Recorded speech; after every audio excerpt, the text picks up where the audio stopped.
Where the magic happens, baby. It's where the magic happens.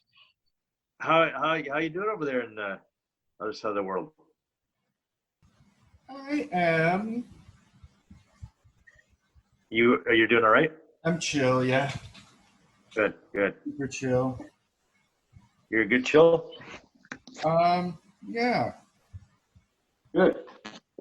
What's happening over there? Is it any? I don't know if it's any different here in terms of what's happening, but are things starting to getting back to normal a little bit, or are they starting to lift restrictions, or what are they starting to do over there? It's a mixed bag. Oh yeah. Yeah. Yeah. Okay. It's a mix. I know that they call it the emergency decree, has extended one more month. Okay. So that means that the major things like the inbound flights from other countries, Yeah. I think will be barred for another month. Right. But I do believe that they will be opening up shopping malls and having certain things open up with new precautions and new orders in place. Okay. So I think they'll open up bars and restaurants, but they won't be able to in theory, sit within a certain amount of feet or whatever. Or I think same with hair salons. I think they're going to open up those. So yes, they're talking about opening things up, but the major, as far as the world's concerned, I think we're all in the same boat where internally, like they do with the states, one state might open, whereas another state might not. Right. So I think it's kind of the same logic here, but they're not going to lift the curfew yet either. So we have a 10 to 4 a.m. curfew. Yeah. Okay. So is that helping you think? I don't know. I don't know the logic. I don't know, because Thailand's cases are so minimal. I think they're the smartest thing they can do is not let the Chinese in yet.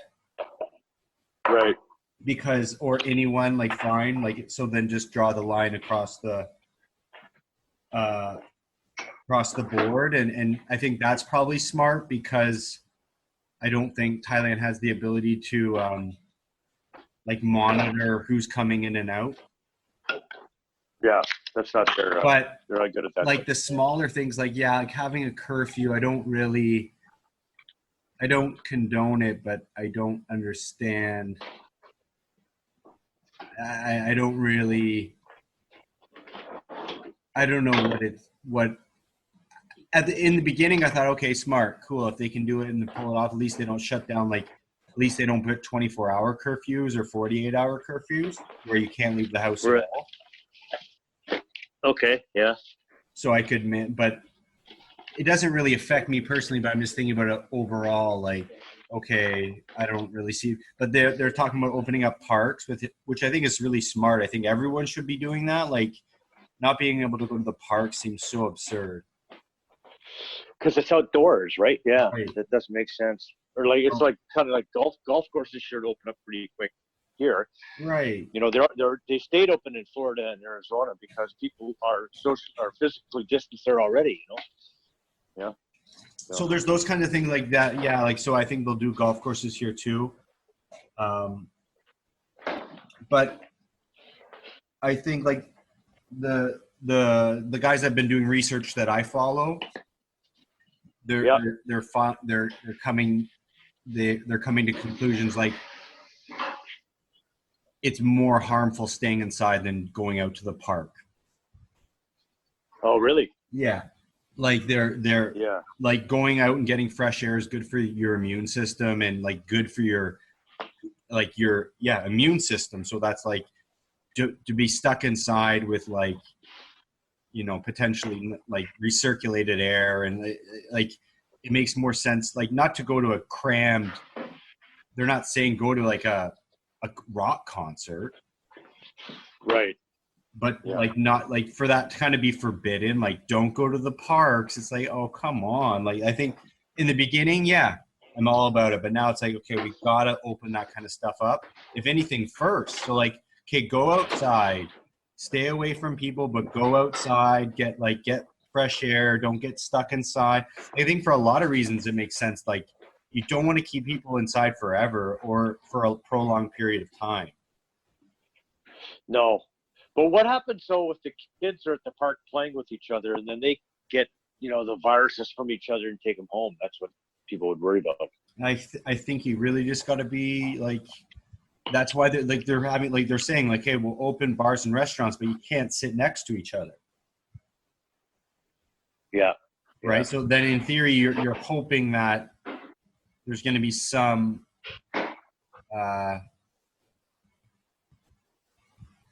mindfulness around that. And same with everything though, Dad, is like they're also realizing that it's not as deadly as everyone's making out to be either. Right. So right. like there's a lot of factors coming into play, like where if you got to remember, they're just kind of cluing in now, which is kind of pathetic, but it's like, yes, New York got bad because there's 8 million people on one city block.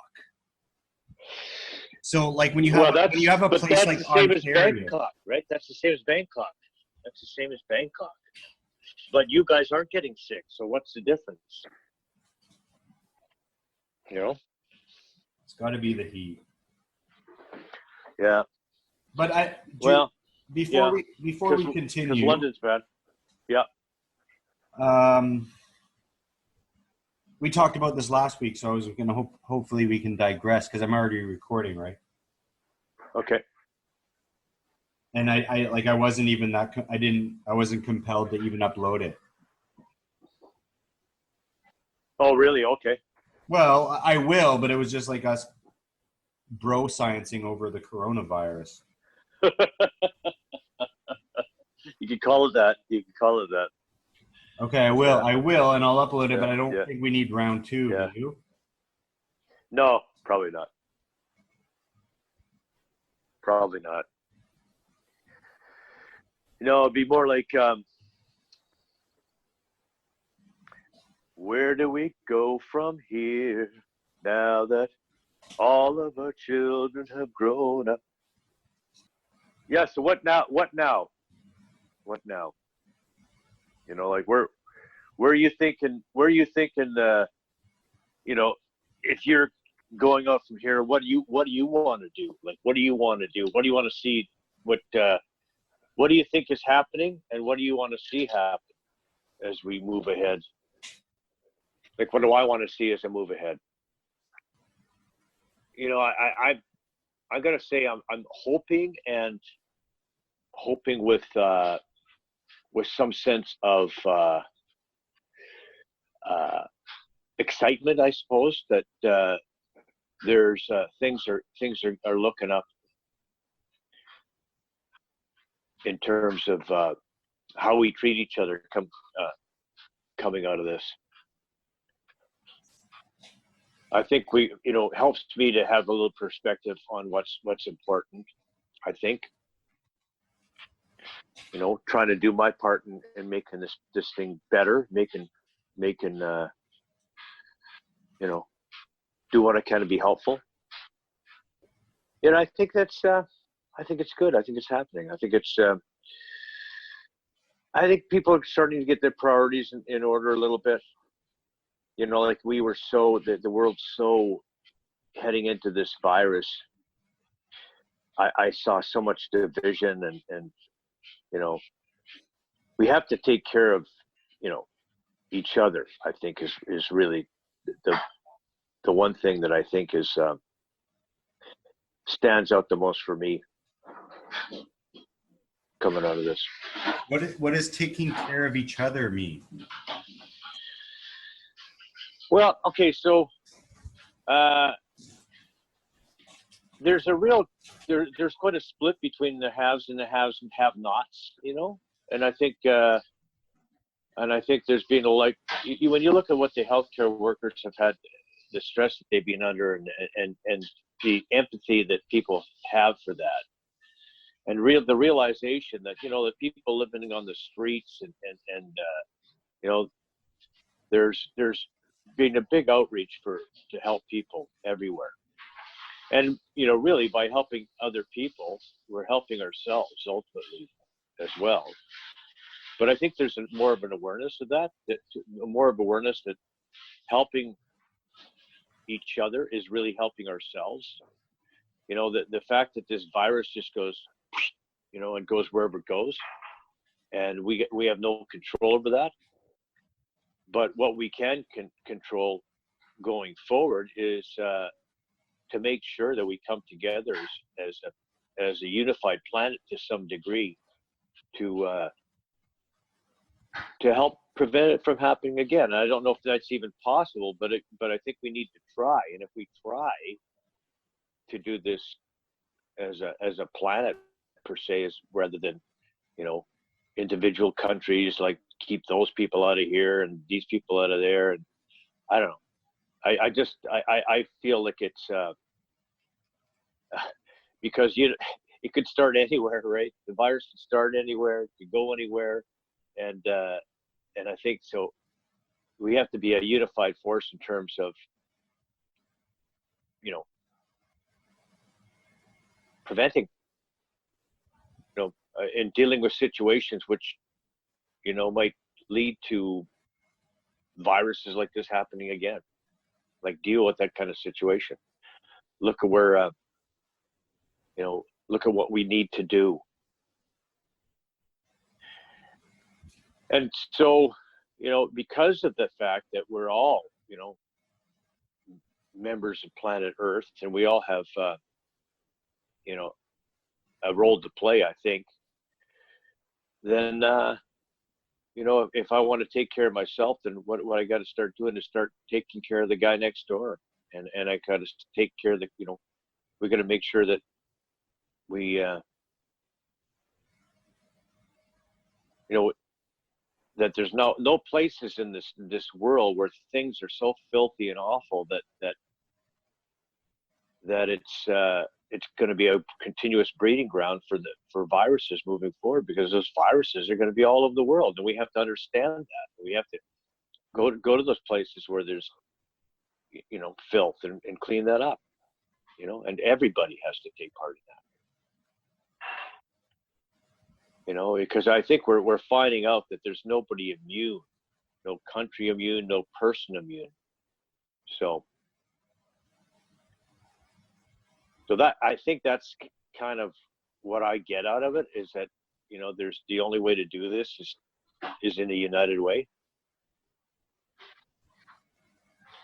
And if we choose not to do it in the united way, well, then we're just going to slip back to the old us versus them division mentality that we had going in. So I'm hoping that we can learn something from that. I mean, I don't know. I guess I can only speak for myself in saying that I believe I understand that better than I did before. You know, because I know before I found myself getting caught up in a little bit of that us versus them, and, you know, I'm right and you're wrong sometimes, right? And I don't want to do that anymore. I think sure, everybody needs to be listened to, but ultimately, you know, like, you know, the big book of Alcoholics Anonymous talks about love and tolerance being our code. Love and tolerance being our code. So if I want that to be my code, then I have to, you know, I have to live that, because if it's my code, that means I live by that. That's the code I live by. So that means that love and tolerance is the most important thing. And so, you know, love and tolerance, if that love and tolerance thing can, you know, spread from one person to another like the virus did, you know, I mean, that could just be pie in the sky, yada yada yada. But you know what? That's what I hope, and that's what I pray and hope that's what's happening. And I hope people are catching a little bit of that, right? Moment of silence and then intro. Yeah. Mm-hmm.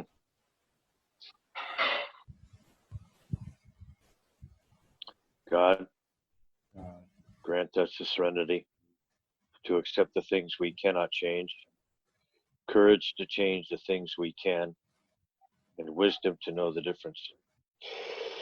Yes, ladies and gentlemen, it's that time once again. Time for real raw recovery. I'm Joe Tilley in beautiful Newcastle, Ontario.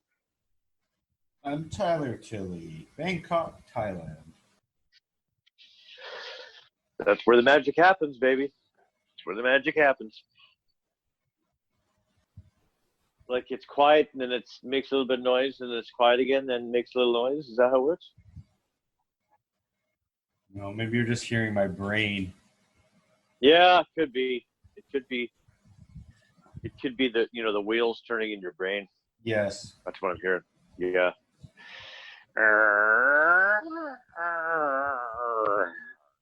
Yeah, that's what it is. So I'll leave your part of your monologue in the beginning, but is there Okay. is there anything that you are feeling the urge to like maybe go on about are the times No. we're in right now, or No. I'm up in the air. I'm open to whatever you think. Wherever you want to go.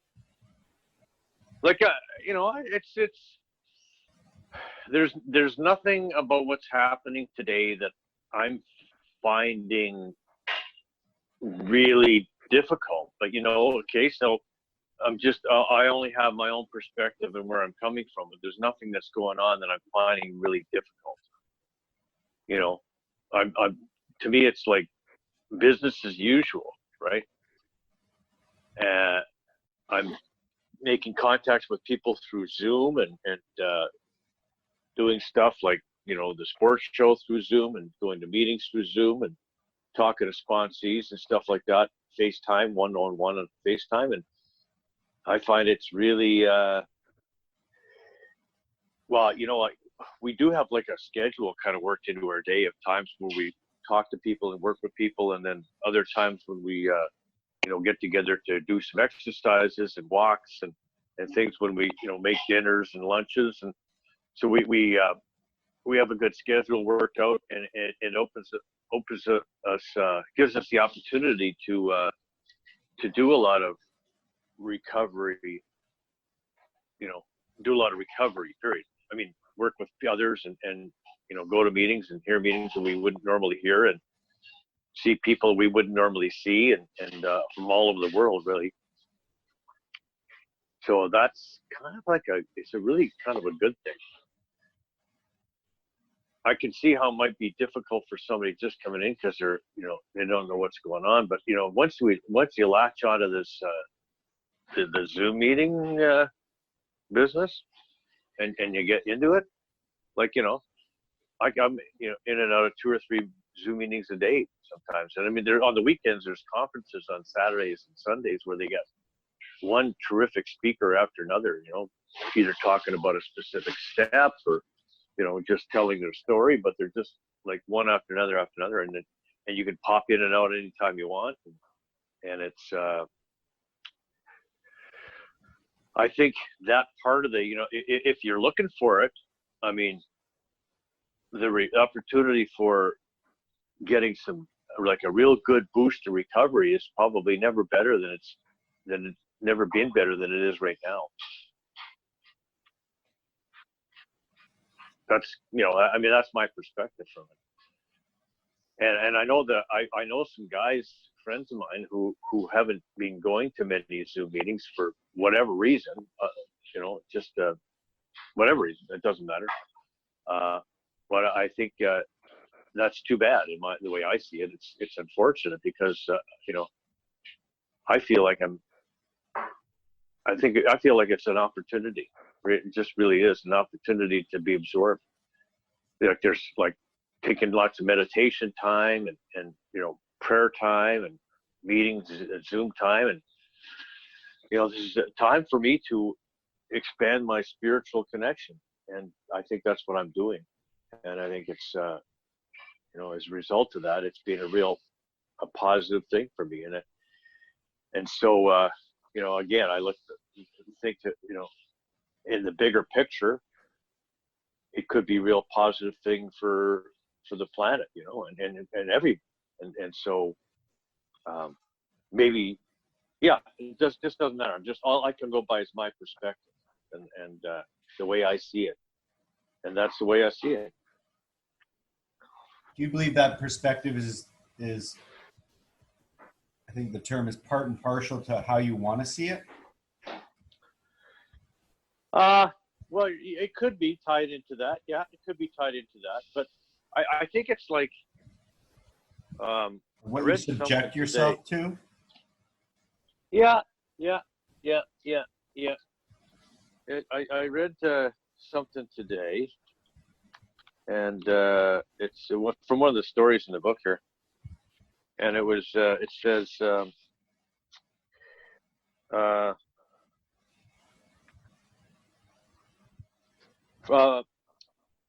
I could not purge the dream of doing so from my heart. One of my meditation books had said, before any dream can come true, there must first be a dream.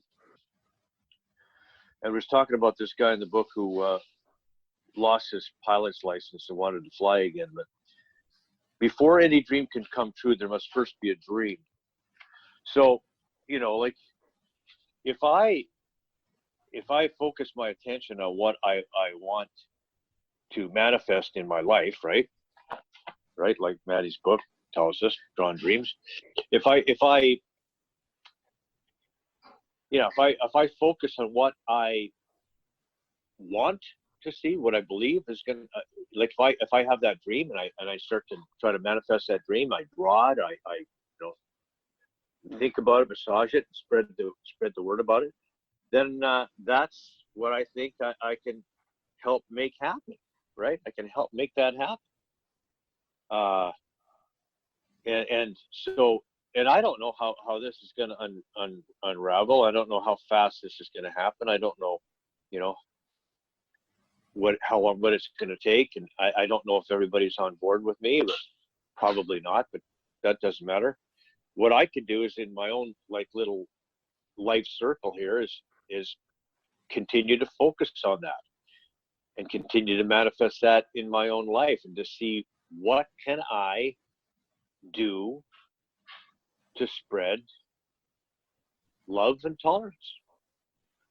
Because if that's what I want to see in the world, then it has to start with me. So if I start spreading love and tolerance, and so how do I do that? Well, there's simple things that I do, and I talked about some of them. More meetings, more meditation, more prayer, more focusing. Like when I'm listening to guided meditations, or we're listening to like Muji, or people like that, or doing our qigong. I'm seeing like a lot of really positive stuff, and I'm watching very little news, like almost none. Basically no TV news. The only news I seem to be hearing is a little bit on the radio, and we're plugging CBC radio just to see what's happening locally for a little while, every couple of days maybe, and just for 5-10 minutes, something like that. And that's all I get. And that's because of that, I'm starting to get a really different kind of view of the world that I was having before. And, and I think that's kind of the message that I'd like to continue to send out there, is that, like, being inundated with negativity, and you talk about all this division and stuff like that. And if you watch the news, you get more of it. It's just more of it. And so rather than do that, we walk around the neighborhood here, we don't see any political differences. We don't see anything like that. We just see people walking around. We see, and physically distancing, and we see, and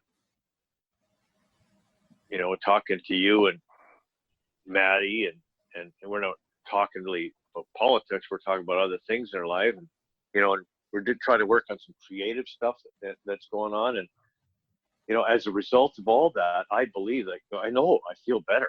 I just feel better. I just think that the more positive my personal outlook is, the better I feel. So I don't want to go there anymore. I don't want to go and engage in arguments about, you know, who's right and who's wrong from a political or leadership standpoint or anything like that. I'd rather just like really, what do I have control of? What do I personally have control of? And I believe that all I have control of is I have a little bit of control of my emotions based on what I focus on. When I focus on positive stuff in my life, I can change my focus from negative to positive.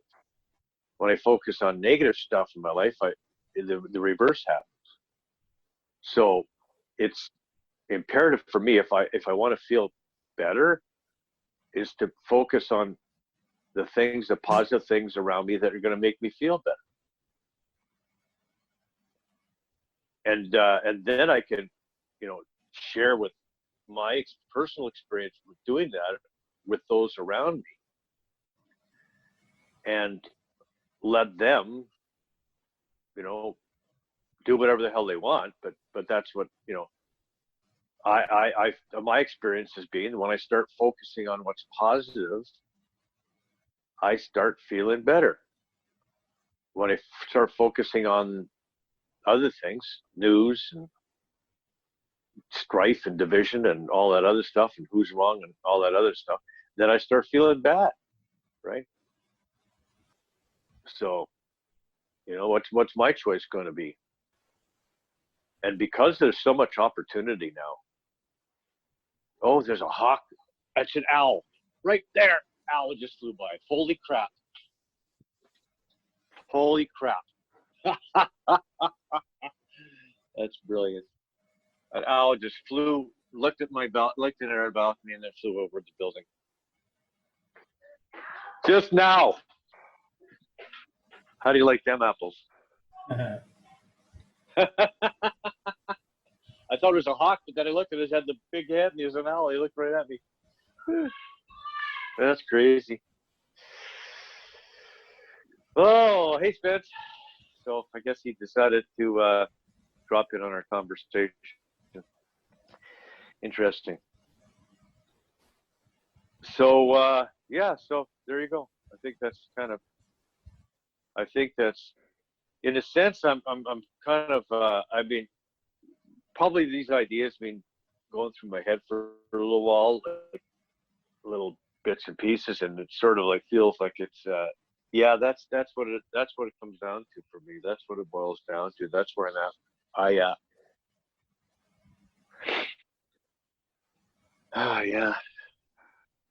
I'm doing good. You know, and I'm choosing not to suffer in any way from this, and I just keep, you know, seeing. Oh, Mom says it's up there circling around. Yeah, well, you can see it from a different angle than I can. Take a picture.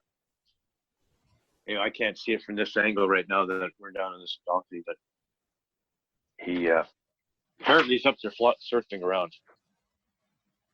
I just saw him down there circling around, and he went in between the two buildings. Wow. So he's hanging around. He's not huge, right? No, he's a little one.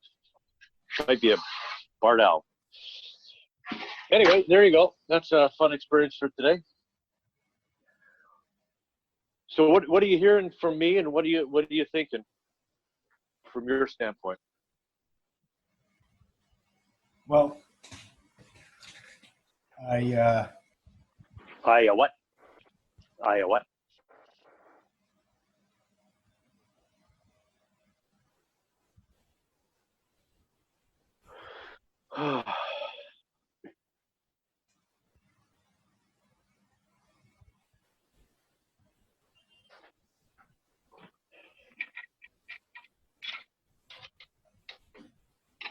I guess that your perspective and philosophy is great, and Okay. and I would like to think I don't see anything wrong with it. I don't have any criticism for it. No. I just think differently. So it's like, I want to be able to choose my words carefully, so it doesn't seem like I'm trying to diminish your perspective or think that my perspective's any more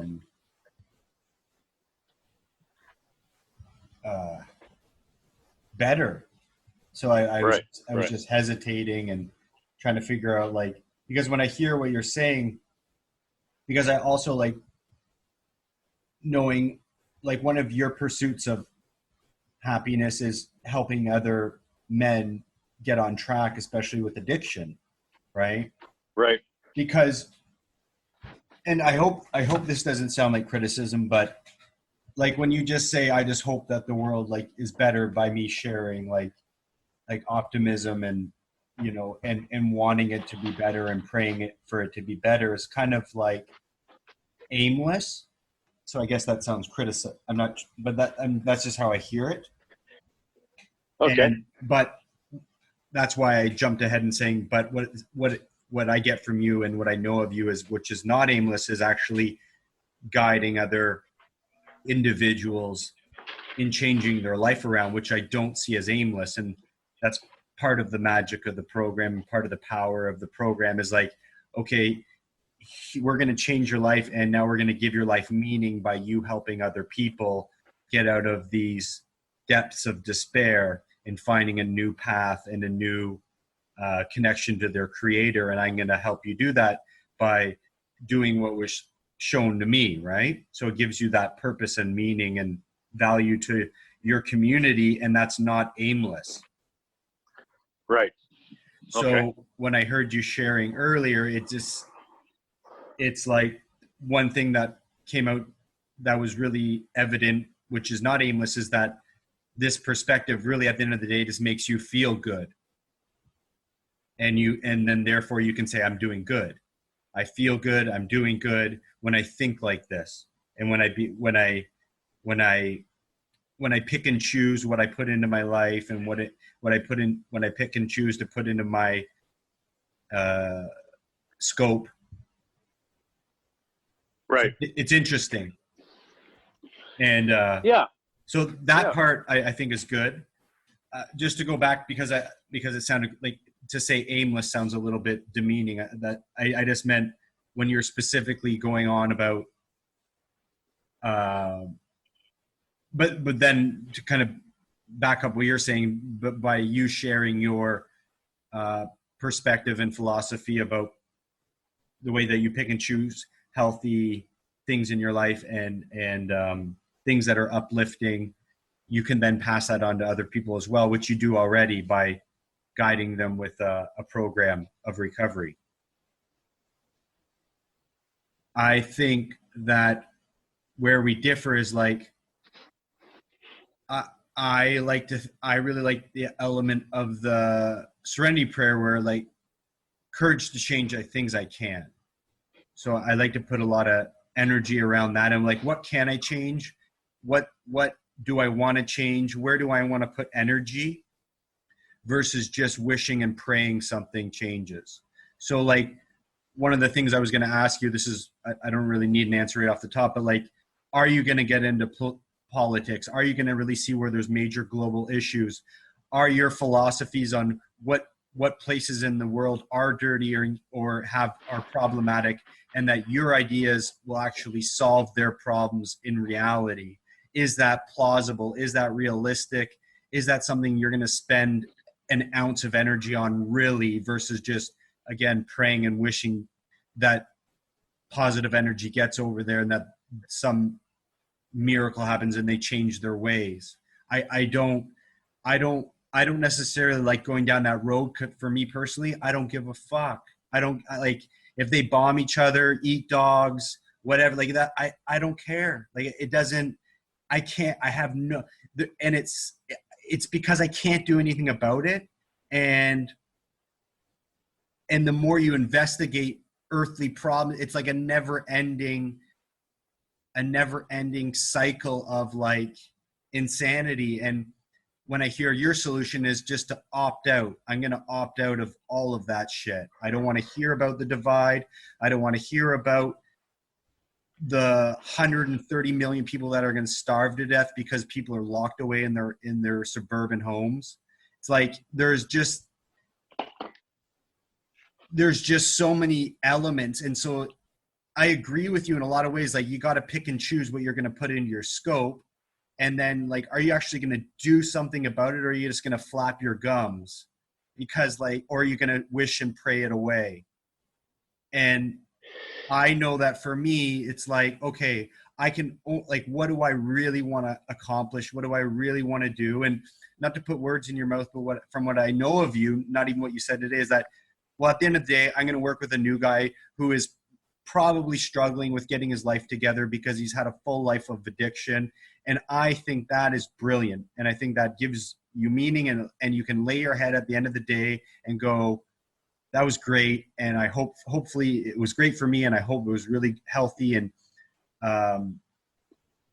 positive for the individual that I spent time with today. And I think thank God that kind of logic, even for me today, 2 decades later, has not, that still holds its weight in sand, or whatever the saying is. Like, I believe that is very valuable, and that's a very beautiful structure. And I think it works, and I think it's positive and powerful. But then if you just go, okay, but what else are you going to do with your life? Or is that it? That's all I'm going to do. I'm only going to really kind of recycle myself within this small community of people that are trying to get freed from active addiction.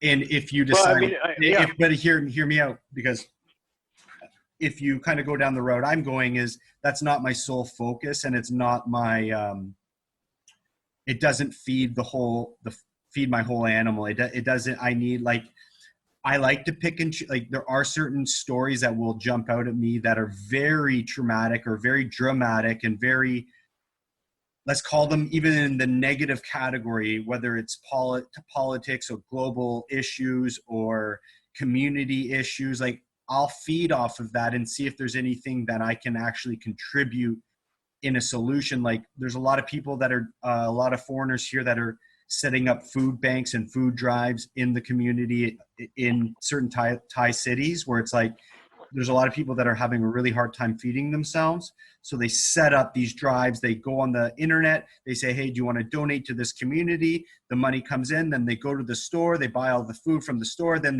they set up meals at a certain time in the day where people will line up by the thousands, and then we'll get served 1 to 2 meals per day. And that's a commitment that they made to solving an issue. And I'm really interested in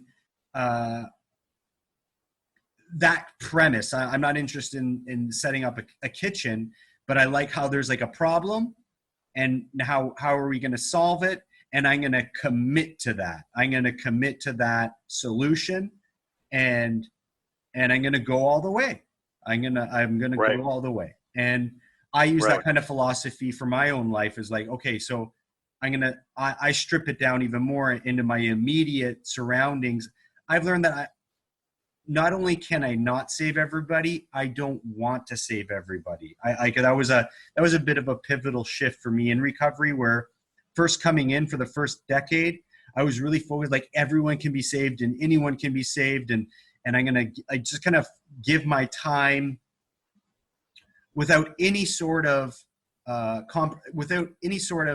contemplation, and it was really rewarding, and it was really grateful. And I changed, and I'm not even necessarily for the better or for the worse, but I change where it's like, I don't want to just give my time like that. I want to focus it more, and I really want to spend time where I want to spend my time. And I try to, and then now I also have my passions where, like, how can I like mold everything where it's the whole operation is healthy for me, somewhat balanced, somewhat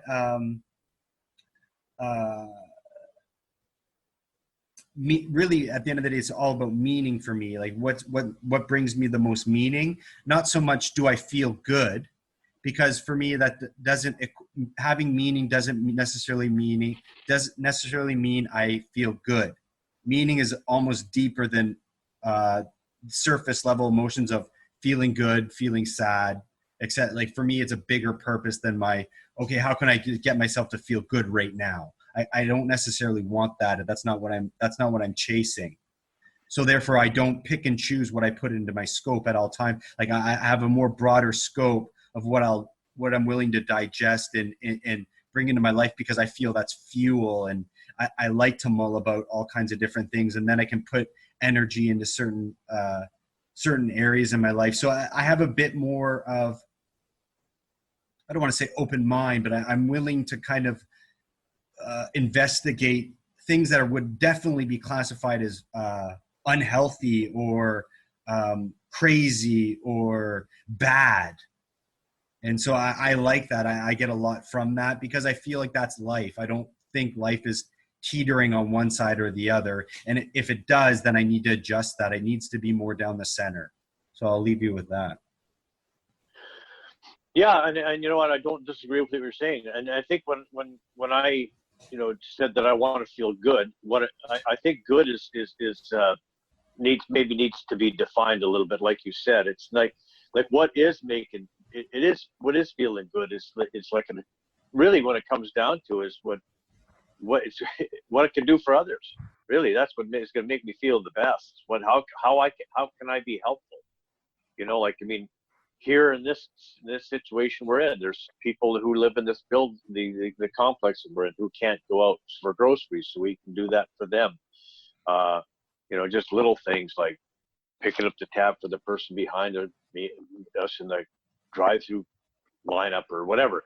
There's a lot of different things that we can do and that I can do. And feeling good isn't just about feeling good. That's why I drank, is to feel good. It's to try to feel good. There's feeling good is about. It's a different thing for me today than it used to be. Feeling good is about, like I said, when I go to sleep at night, put my head on the pillow, how is my head? Do I feel free? Do I feel like I'm okay? Is there something that's going on in my life that I shouldn't be doing? If there's something I'm failing to do, what's going on for me? And I can do a daily assessment based on that stuff. And when my head hits the pillow and I can sleep with ease and comfort and feel good about myself, that's good. But it's like spiritual nourishment is no different than eating properly, physical exercise, emotional, mental, physical, spiritual. It's all connected, and I think that I need to just take care of myself, and whatever that means. And taking care of myself means, what can I do to be helpful? Is the best thing for me to take care of myself emotionally, mentally, and spiritually. I believe is to try and figure out how I can be helpful, and to use whatever gifts I have to be helpful to others. And that's what makes me. That's what gives me that nourishment that I need. That's what I'm talking about. Feeling good. It's not the easy, quick fix of feeling good just to be. Because I don't think it's possible to feel happy all the time. You can't do that. I don't think it's physically possible to be happy all the time. What happens is, we have emotions that go through us, and sometimes. But by feeling good though is when I have the fear, I can handle it. When I have the sadness, when I can handle it. When I have the grief, I can handle it. When I have the happiness, I can handle it. No matter what's going on in my life, I can handle it. And the reason I can handle it is because I take good care of myself. And I can't change the world by myself, but what I can do is I can change the world by changing myself. And that's all I can do, is to change myself, and then I can have an effect on the world by changing myself. I mean, it doesn't matter if I hurt people and I'm angry and I focus on negative stuff all the time, and I look always at how I'm different than you and how you're bad and I'm good, like whatever. I mean, it's the negative stuff that goes through my head when I'm in a bad place. all that stuff's happening, that I'm not helpful to anybody, not helpful and useful to anybody. But when I can sort of get my head around who I want to be, and start focusing on the positive things in my life and staying away from the negative stuff that causes derision and anger and hate, and we'll focus on things like love and tolerance and connection, and how can I be more loving and tolerant connection. Like, there's a lot of stuff I could watch 24 hours a day of positive stuff, like good teachings from spiritual leaders and things like that, and I could get a lot of good stuff going in my head, and go to meetings and listen to talks, and sharing with other guys, and like doing all that stuff, and at the end of the day feeling freaking tastic, right? And that's what floats my boat, and that's what I want to float my boat with, right? That's the kind of place I want to be. And by being that person, I believe that's how I can be most helpful to everybody, by being the best me and just spreading some of that and not telling people anything. Like the best teachers are those we watch and we observe and we learn from.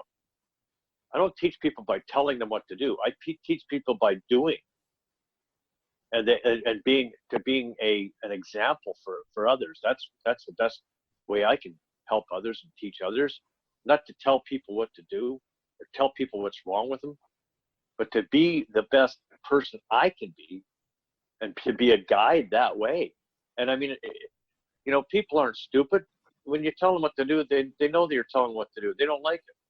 At least people in my circle, and at least the people in my circles, they know you're telling them. They know that you're not leading by when we share our stories, lead by example, and just by being the best we can be and teach people that way. That's how people pick stuff up. I learned by observing what you do, not by what you say.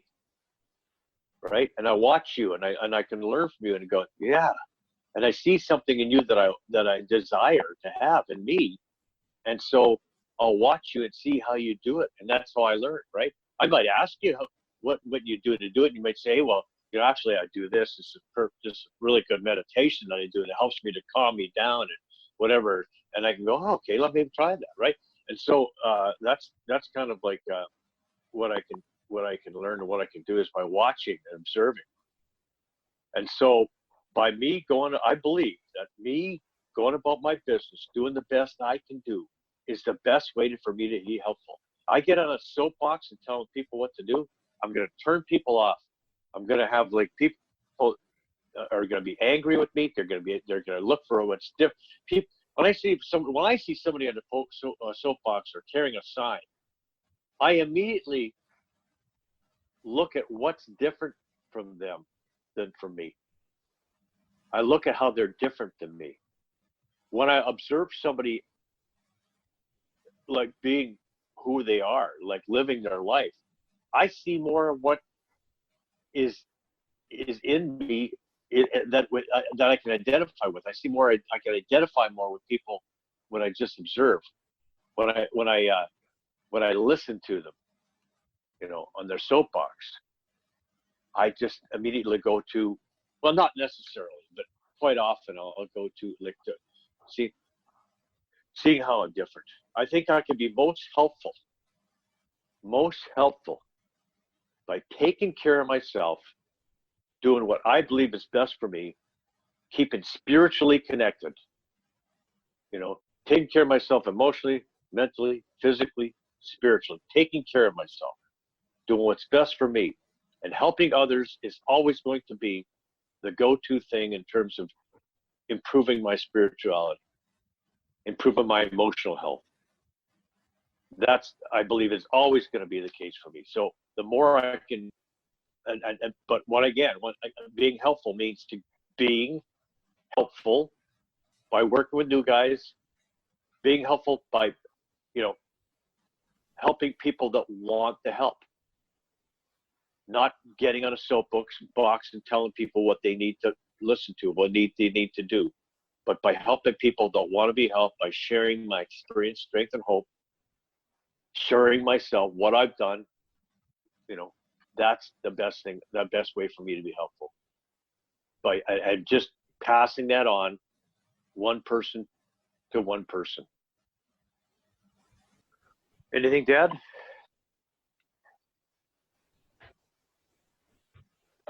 What do you think? What do you think is more valuable? Because you touched on it a little bit at the beginning of that, was sharing your gifts with the world, Okay. or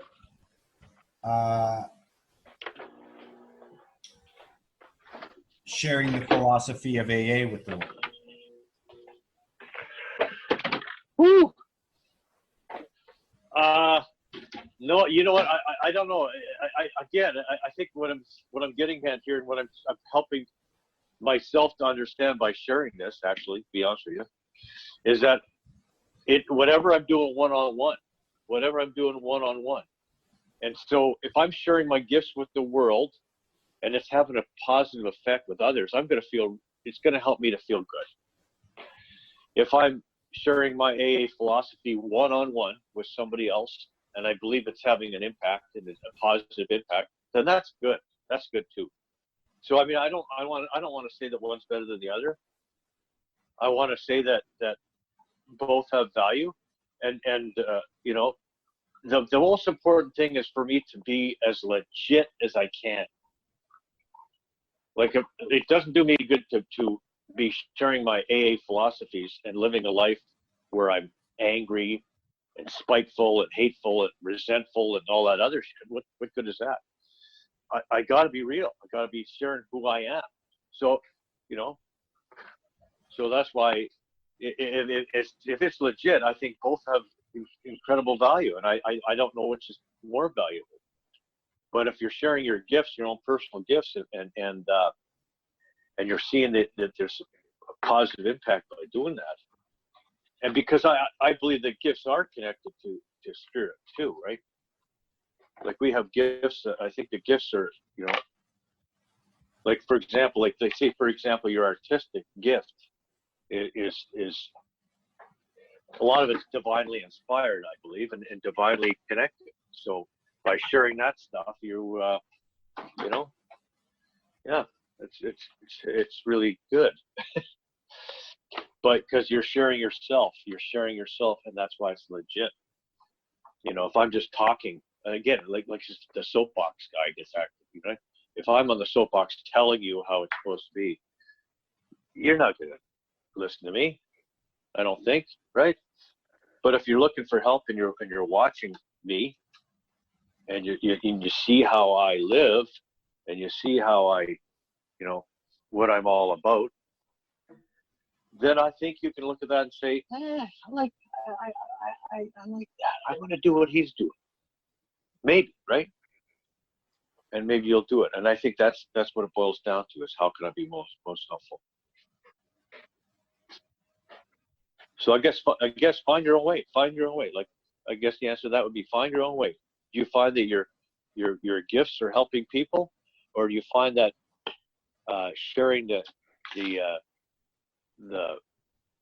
route of recovery is helping more people? What's good working for you the best, right?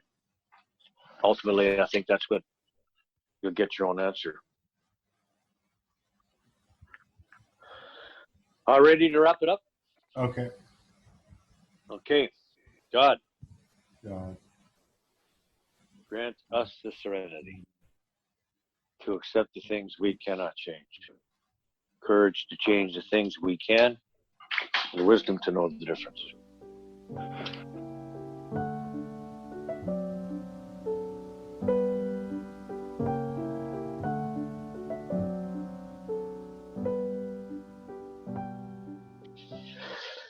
That's where the magic happens, baby. That's where the magic happens.